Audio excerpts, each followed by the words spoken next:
알지 못하는 사이에 많은 사람들을 차별하고 있다고 지적하고 있습니다.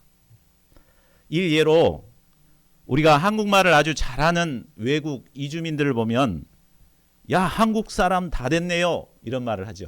그러죠? 아, 한국 사람 같습니다. 이렇게 칭찬을 합니다. 우리는 이 말을 주로 칭찬의 말로 사용합니다. 근데 실상 이주민들의 이 말을 들을 때 이주민들은 굉장히 모욕감을 느낀다고 합니다. 왜 그럴까요? 그것은 이 한국인이 다 되었다는 말 속에 당신은 아무리 노력해도 한국인은 될 수 없어 라는 판단을 전제하고 있기 때문입니다. 한 가지 예를 더 들어 우리는 흔히 장애가 있는 사람들에게 희망을 가지세요 이렇게 위로의 말을 합니다.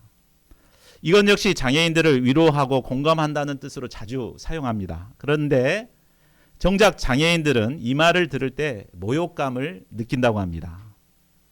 바로 희망을 가지라는 말 속에 현재 당신은 희망이 없다라는 것을 전제하고 있기 때문입니다. 이처럼 우리는 내면에 고착화되어 있는 편견으로 사람들을 대합니다. 그런데 전혀 문제의식을 갖지 못합니다. 이런 편견은 오랜 시간 동안 축적되고 내재되기 때문에 정작 자신은 이게 문제가 있다고 전혀 느끼지를 못합니다. 그래서 나는 그렇게 딱딱한 사람 아니야, 열린 사람이야 이렇게 말을 하지만 그 사람에게 이런 편견이 있는 것을 보게 됩니다. 누구나 편견은 가지고 있습니다. 편견과 차별에 사로잡혀 살아가는 대표적인 민족이 바로 유대 민족입니다. 유대인들은 자신들은 하나님이 택한 백성이라는 강한 선민의식을 가지고 있었습니다. 반면에 할례받지 않고 또 율법을 모르는 이방인들을 지옥의 불쏘시개로 여기고 가까이 하려고 하지 않았습니다. 이방인을 벌레 보듯 하고 상종도 안 했습니다. 예수님께서 구원의 복음을 완성하시고 예루살렘과 온 유대와 사마리아와 땅끝까지 이르러 복음의 증인이 되라고 하셨지만 그러나 사도들과 유대인들은 이방인들에게 나가지 못하고 그 복음은 유대인들의 테두리 속에서만 머물러 있었습니다. 예수 그리스도의 복음이 땅끝까지 전파되기 위해서는 이 유대인들의 마음속에 있는 이방인에 대한 차별과 편견이 깨져야 했습니다. 이를 위해 하나님께서는 베드로를 훈련하시고 이방인 고넬료를 만나서 복음을 전하도록 하십니다. 본문 말씀을 통해 우리 마음속에 있는 차별과 편견의 문제를 발견할 수 있기를 기도합니다. 그래야 해서 주님께서 보내주신 자라면 누구든지 가서 복음을 전하는 자들이 되기를 기도합니다. 파트 1, 두루 다니며 성도들을 섬기는 베드로. 예루살렘 교회가 핍박을 받자 성도들은 흩어졌습니다. 이때 사도들은 예루살렘 교회에 남아서 교회를 지켰습니다. 그런데 사울이 회심한 이후 핍박이 사라졌습니다. 그러자 교회가 안정을 찾자 베드로가 사방을 두루 다니며 흩어진 성도들을 신방합니다. 32절을 보십시오.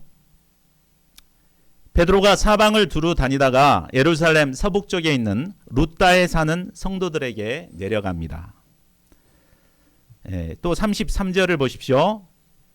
거기에는 8배 동안 중풍병으로 누워있는 애니아라는 사람이 있었습니다. 8년 동안 침상 위에만 누워있었으니 얼마나 답답하고 괴로웠겠습니까? 베드로는 이런 그에게 말씀합니다. 애니야, 예수 그리스도께서 너를 낫게 하시니 일어나 내 자리를 정돈하라. 그러자 애니아가 곧 일어났습니다. 이 사건을 통해 루다와 사론에 사는 사람들이 다 주께로 돌아오는 역사가 있었습니다. 36절을 보십시오. 루다에서 서북쪽으로 조금 떨어진 곳에 욥바라는 도시가 있었습니다. 그곳에는 다비다라 하는 여제자가 있었는데 헬라식 이름으로는 도로가라 불렸습니다. 그는 선행과 구제하는 일이 힘이 많았는데 아마 너무 과로를 해서 그랬는지 그만 병이 들어 죽게 되었습니다. 욥바의 제자들은 그 시신을 깨끗이 염을 하고 베드로에게 사람을 보내 지체 말고 와달라고 간청합니다. 39절을 보십시오. 베드로가 가보았더니 시신 옆에는 모든 과부가 도르가를 위해 울고 있었습니다. 과부들은 울면서 도르가가 생전에 지어준 속옷과 겉옷을 베드로에게 보여주었습니다.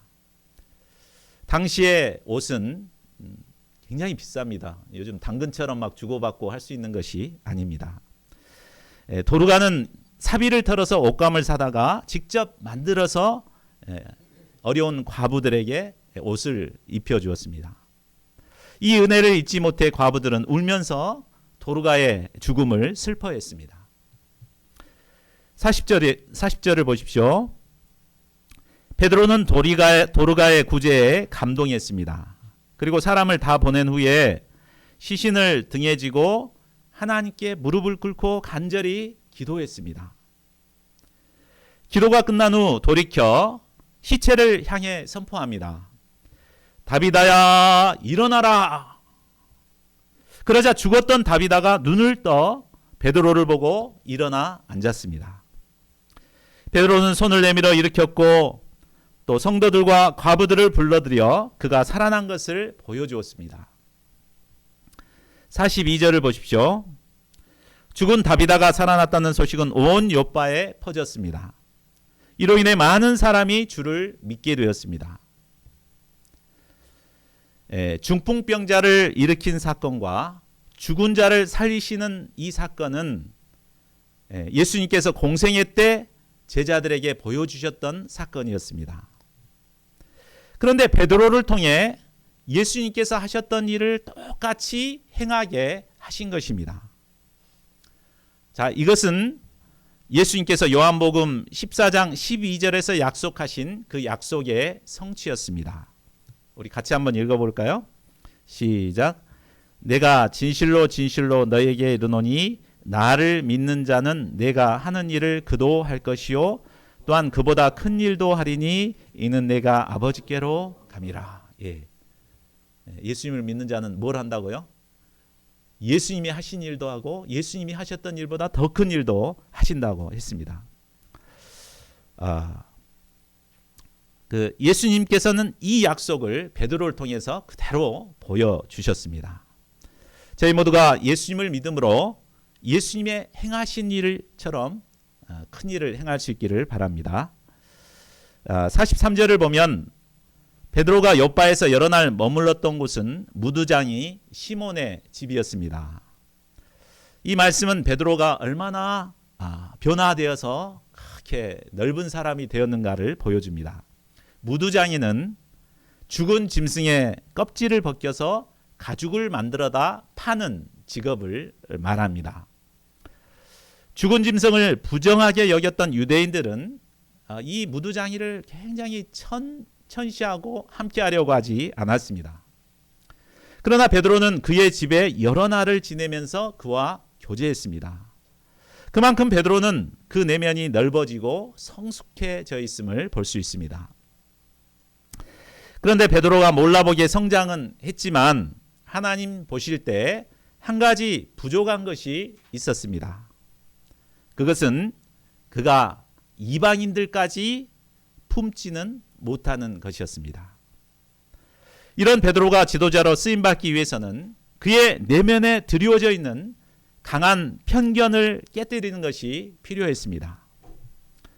이를 위해 하나님께서는 베드로에게 특별 훈련을 준비하십니다. 자, 파트 2, 이방인에게 복음을 전한 베드로.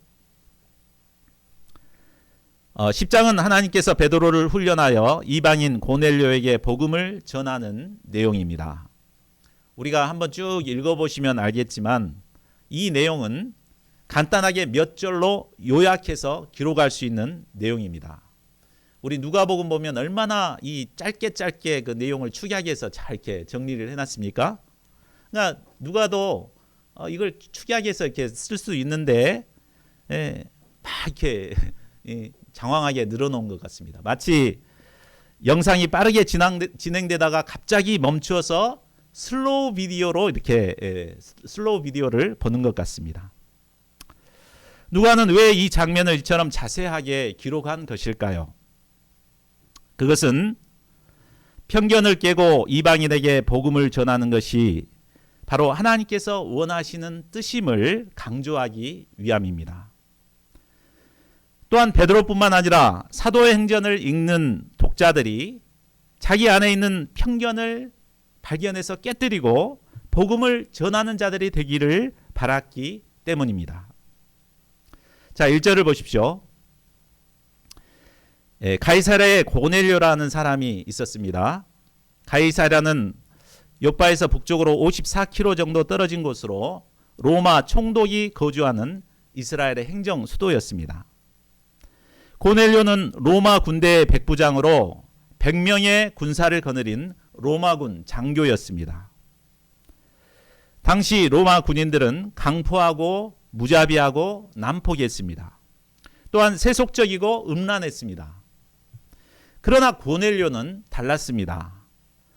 2절을 보면 고넬료가 어떤 사람이었는가를 말해줍니다. 첫째로 그는 경건하여 온 지방과 더불어 하나님을 경외했습니다. 둘째로 그는 백성을 많이 구제했습니다. 유대인들은 선민 의식으로 똘똘 뭉쳐 있기 때문에 굉장히 등것없이 교만했습니다. 참 이런 사람들을 품고 섬긴다는 것이 쉽지 않습니다. 그러나 이런 유대 백성들을 그는 품고 섬기며 가난한 자들을 구제한 것입니다. 셋째로 그는 항상 하나님께 기도하는 영적인 사람이었습니다. 자, 그런데 이처럼 훌륭한 고넬료였지만 그가 복음을 아직 영접하지 못했습니다. 아무도 그에게 복음을 전해주지 않았기 때문입니다. 그가 아무리 구제를 많이 하고 착한 일을 많이 하고 신앙생활을 열심히 했다 하더라도 복음을 모르기 때문에 구원에 이룰 수 없었습니다. 하나님께서는 이런 그에게 천사를 보내서 베드로 사도를 초청해서 복음의 말씀을 듣도록 하십니다.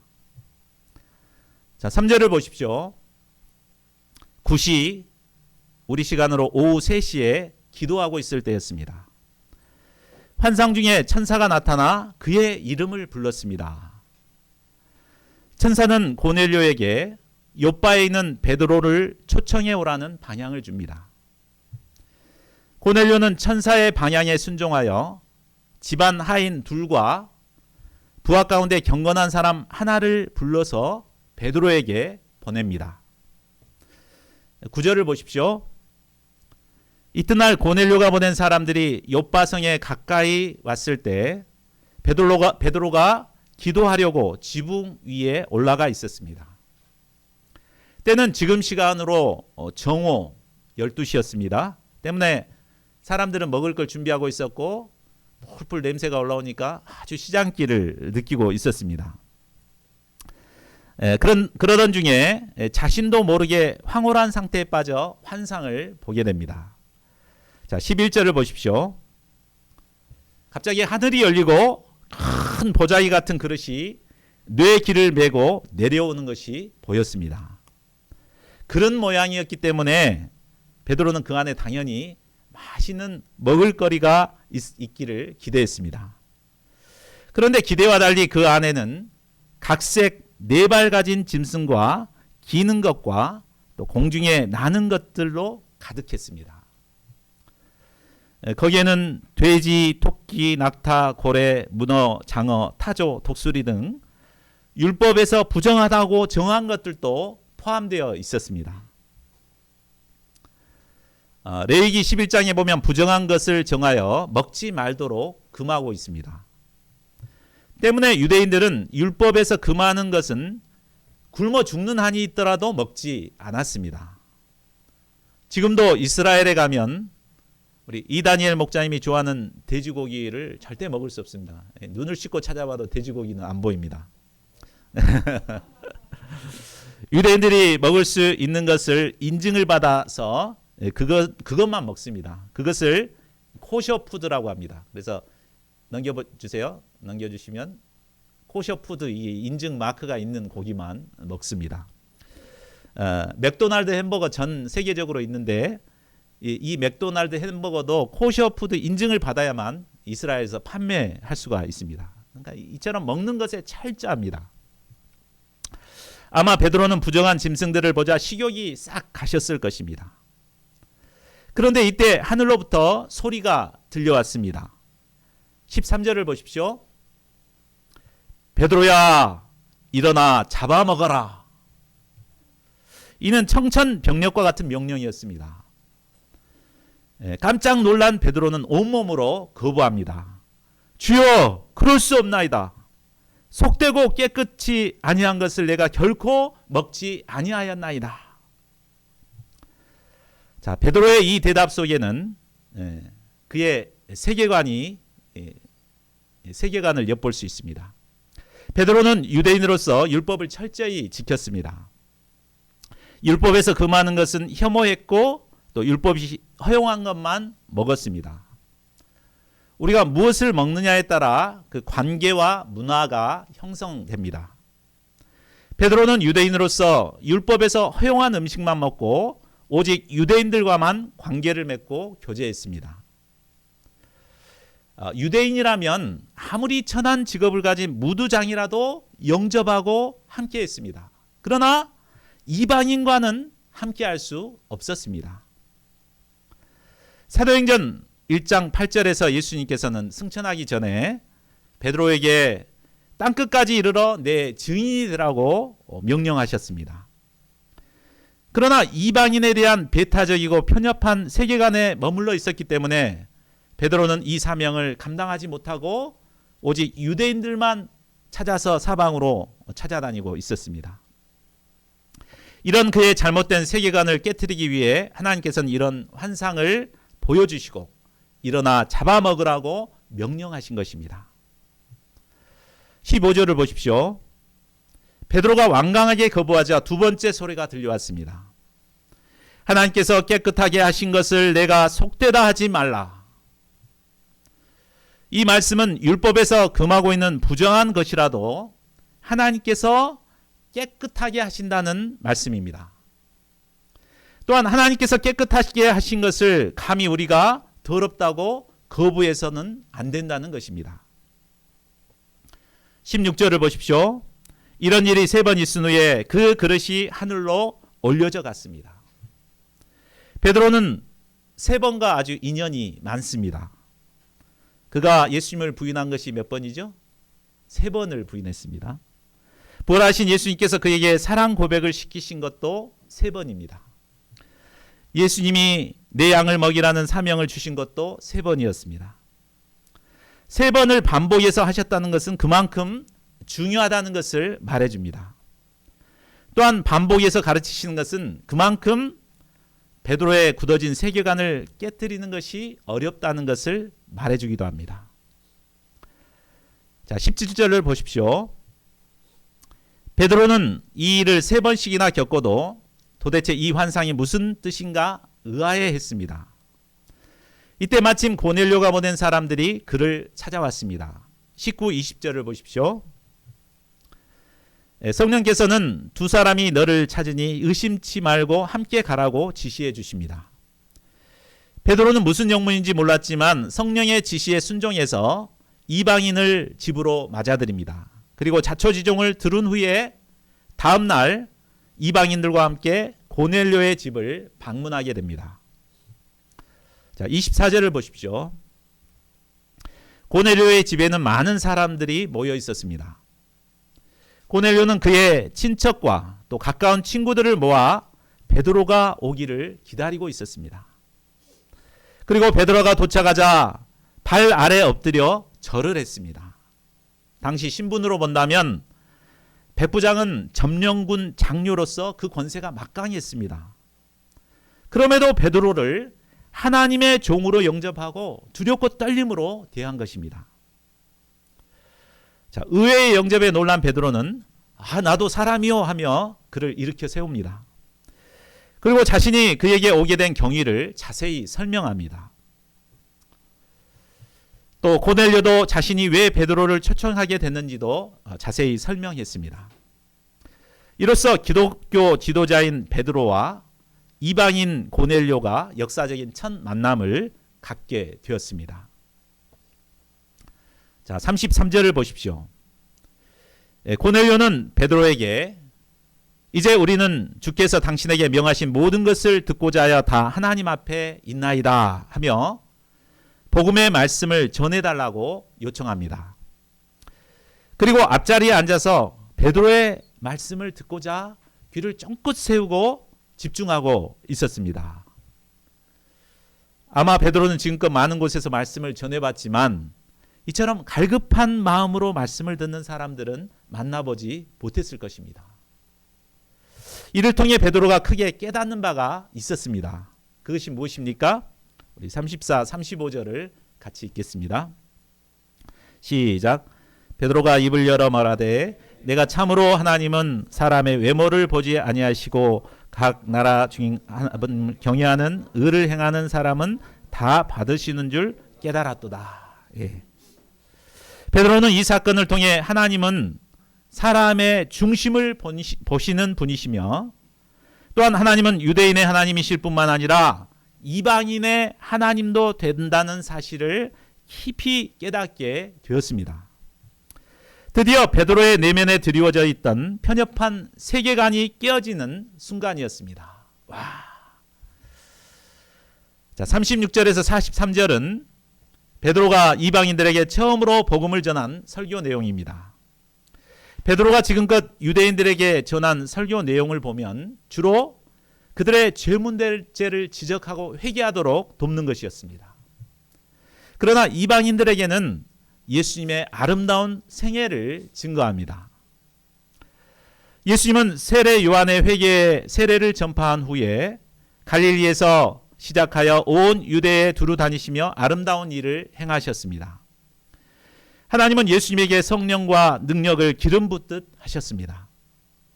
예수님은 성령의 능력으로 착한 일을 하시고 마귀의 권세에 눌려 신음하는 자들을 고쳐주셨습니다.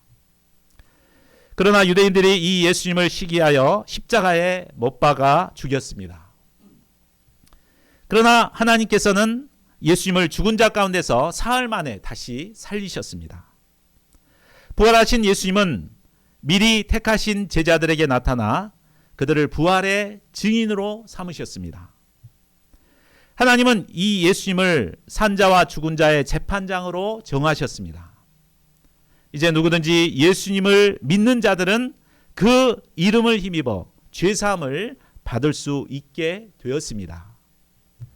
자, 여기까지가 이방인들에게 전한 베드로의 설교였습니다. 자, 그러면 베드로가 복음의 메시지를 전했을 때 어떤 일이 일어났습니까? 44절을 보십시오.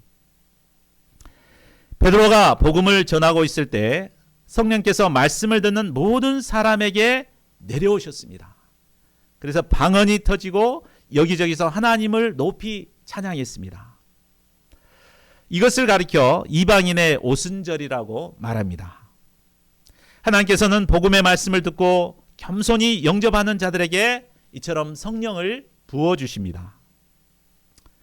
47절을 보십시오. 이를 본 베드로는 이 사람들이 우리와 같이 성령을 받았으니 누가 능히 물로 세례 베풀음을 금하리요 하며 이방인들에게 세례를 베풀어 줍니다. 이를 통해 유대인과 이방인 사이에 가려졌던 높은 편견의 장벽이 무너지고 교회 안에 이방인들이 들어오게 되었습니다. 하나님께서는 우리 안에 드리워진 편견의 장벽을 무너뜨리고 수많은 사람들을 교회로 인도하기를 원하십니다. 저희 모두가 주님의 말씀에 순종하여 주님이 보내신 자들에게 가서 복음을 전할 수 있기를 기도합니다. 파트 3. 이방인을 영접하도록 설득한 베드로. 자, 베드로는 하나님의 훈련과 인도하심을 통해 이방인에 대한 편견에서 벗어날 수 있었습니다. 그런데 문제는 유대 예루살렘 교회에 있는 사도들과 형제들이었습니다. 11장 1절을 보십시오. 유대 예루살렘에 있던 사도들과 형제들이 이방인들도 하나님의 말씀을 받았다는 소식을 듣게 되었습니다. 도대체 베드로가 어떻게 이방인들에게 복음을 전할 수 있단 말인가? 이렇게 화가 났습니다. 화가 난 형제들은 베드로가 예루살렘에 오자 비난하기 시작했습니다. 당신이 어떻게 무할례자의 집에 들어가 함께 먹을 수 있는가? 막 이렇게 따졌습니다. 자, 4절부터는 비난하는 형제들에게 베드로가 그동안 있었던 내용을 조근조근 설명하면서 이해시키는 내용입니다. 베드로는 감정적으로 대하지 않고 그동안 일들을 설명하면서 이것이 바로 성령께서 친히 이루신 역사임을 설명해 줍니다. 저자 누가는 이 내용도 반복해서 기록합니다.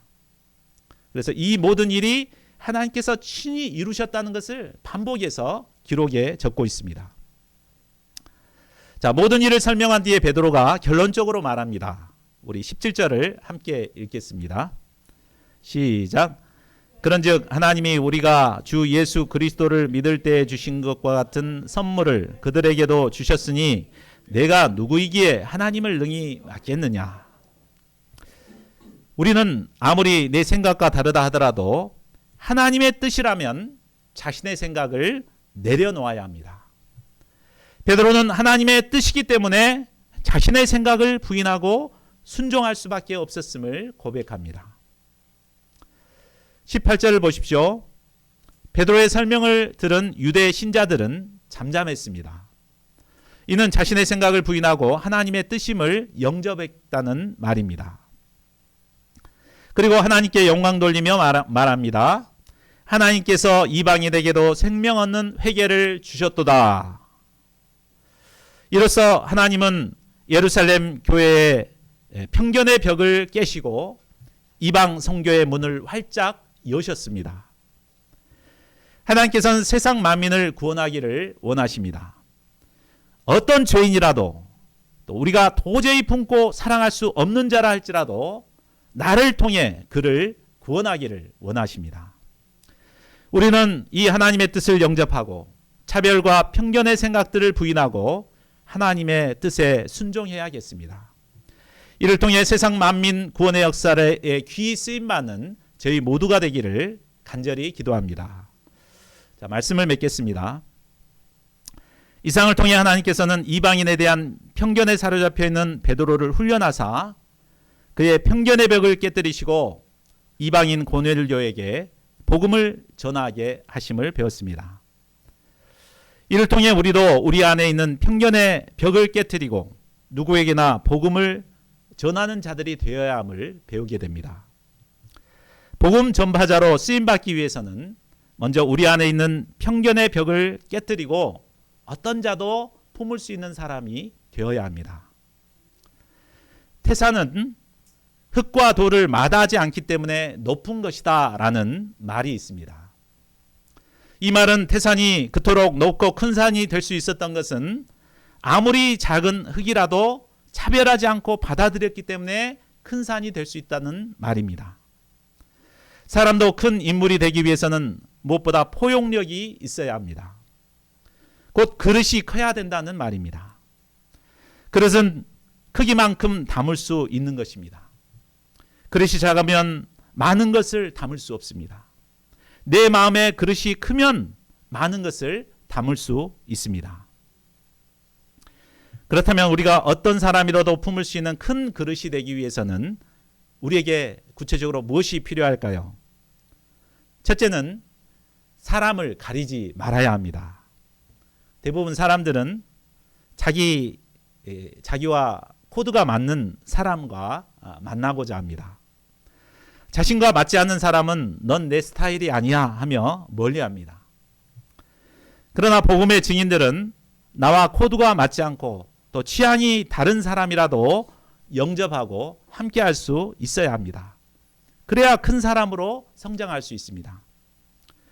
둘째로 아무리 부정한 사람이라도 하나님께서 깨끗하게 하신 자를 영접해야 합니다. 성경은 분명 동성애를 죄라고 지적하고 있습니다. 그러나 죄는 미워할지라도 죄인은 미워하지 말아야 합니다. 그가 자신의 죄를 깨닫고 예수님을 영접하기를 원한다면 우리는 얼마든지 그들을 사랑으로 품고 섬길 수 있어야 합니다. 그런데 이것은 우리의 인간적인 노력이나 의지로는 불가능합니다. 예수 그리스도의 십자가의 사랑이 있을 때만이 가능합니다. 우리 역시 과거 죄로 말미암아 하나님의 심판을 받아 죽어야 할 자들이었습니다. 이런 우리를 예수님께서는 십자가의 사랑으로 구원해 주셨습니다. 우리는 이 예수님의 십자가의 사랑을 덧입어 어떤 더러운 죄일지라도 품고 사랑하고 섬겨야겠습니다. 셋째로 캠퍼스 양들만 전도해야 한다는 편견의 벽을 깨뜨려야 합니다. 하나님께서는 우리를 캠퍼스 복음 역사를 위해 부르시고 교회를 세워주셨습니다. 때문에 우리 목자님들은 늘 캠퍼스 양을 전도해야 한다는 부담감을 가지고 있습니다. 그러면서도 정작 전도하지는 않습니다. 반면 정작 우리 주변에 가까이 있는 이웃이나 직장 동료들은 전도의 대상이 아니라고 생각합니다. 그러나 예수님께서 우리에게 원하시는 것은 땅 끝까지 복음을 전하는 것입니다. 삶의 현장에서 만나는 사람들에게 빛과 소금의 역할을 하며 영향력을 끼치고 그들에게 복음을 전해야 합니다. 우리 안에 캠퍼스 양들만 전도해야 한다는 편견의 벽을 깨뜨리고 우리가 만나는 모든 사람들에게 복음을 전할 수 있기를 기도합니다. 예수님께서는 우리가 어떤 사람이라도 품고 섬길 수 있는 넓은 그릇이 되기를 원하십니다. 이를 통해 태산과 같이 큰 산으로 성장하기를 원하십니다. 저희 모두가 주님의 마음을 영접하고 어떤 사람도 품고 복음을 전함으로 우리를 통해 수많은 사람들이 주님께로 나아갈 수 있기를 간절히 기도합니다. 요절 말씀 읽고 우리 함께 기도하는 시간 갖겠습니다. 자, 시작. 베드로가 입을 열어 말하되 내가 참으로 하나님은 사람의 외모를 보지 아니하시고 각 나라 중 하나님을 경외하며 의를 행하는 사람은 다 받으시는 줄 깨달았도다. 첫 번째로